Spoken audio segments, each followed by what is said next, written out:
Hello dear, welcome. In this video, I am going to give you the explanation of the Sonnet 132 written by William Shakespeare. So before I give the line by line explanation of this sonnet, I would like to give a little background to this poem.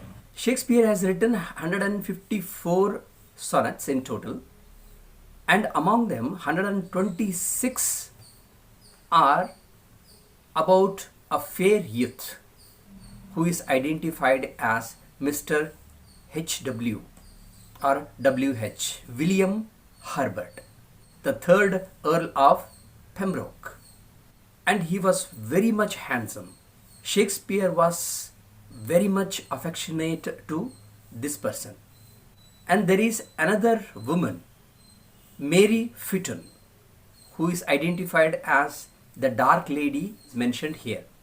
Shakespeare loved this woman, but she did not love Shakespeare, it seems. Her complexion was dark and she had a dark eyes, beautiful eyes, and she was said to seduce his friend Herbert. And this is a love triangle. This lady used to keep her aloof. She did not like Shakespeare. She knew that he wanted her. She scorned him, she snubbed him. Therefore, he was tormented. The way she treated Shakespeare made him suffer a lot. Mentally, that is emotionally, he was disturbed. Here in this sonnet, he mentions that he is expressing his agony that this lady is scornful. She is in love with somebody else, but she shows pity on Shakespeare.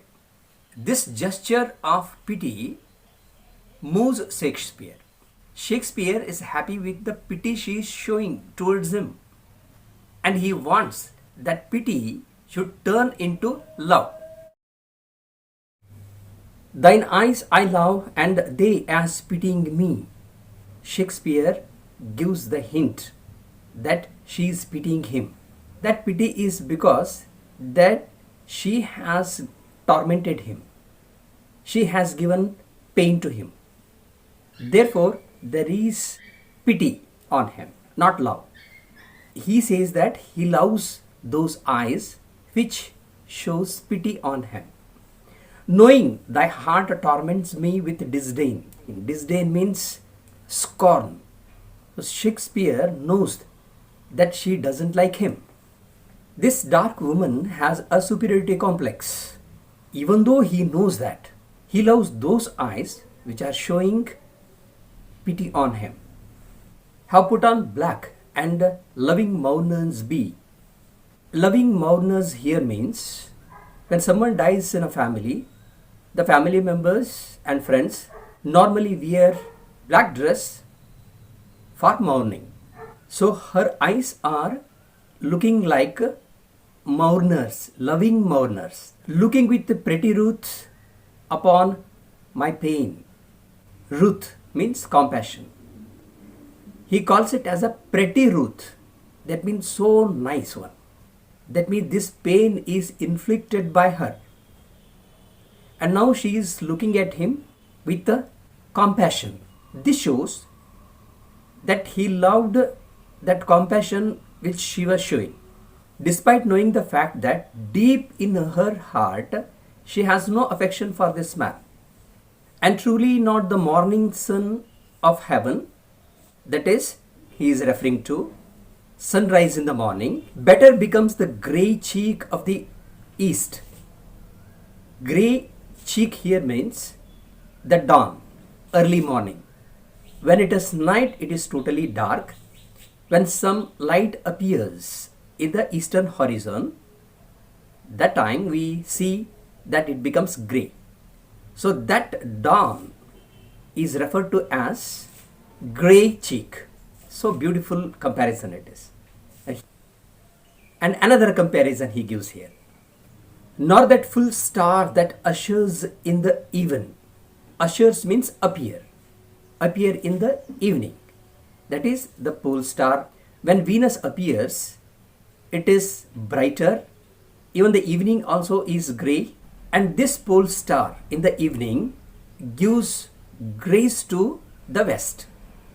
That means it beautifies us the west. Doth half that glory to the sober west. The evening star that has graced the sober west can't even match half of the glory that the eyes of the woman have graced the face of the woman.